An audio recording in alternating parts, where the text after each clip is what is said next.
ট্যাংরা মাছের ঝোল করব। আমি আলুগুলো একটু ভেজে নিচ্ছি। আলু দিয়ে দিয়েছি, নুন দিয়ে দিলাম, ফোড়নে আমি কালো জিরে দিয়ে দিলাম, আর্ধেক শুকনো লঙ্কাও দিয়ে দিয়েছি, টমেটোগুলোও দিয়ে দিলাম, মশলাগুলো দিয়ে দিলাম, জিরে গুঁড়ো, ধনে গুঁড়ো, গোলমরিচের গুঁড়ো, হলুদ, আদা, নুন সব দিয়ে দিলাম একদম। ভেজে রাখা আলুগুলো দিয়ে দিলাম, জলটাও দিয়ে দিলাম।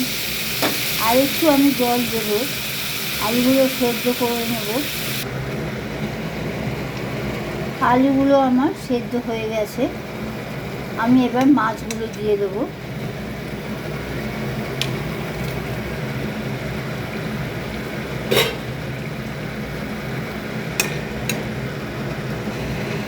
ট্যাংরা মাছের ঝোলটা আমার হয়ে গেছে, এবার নামিয়ে দেবো।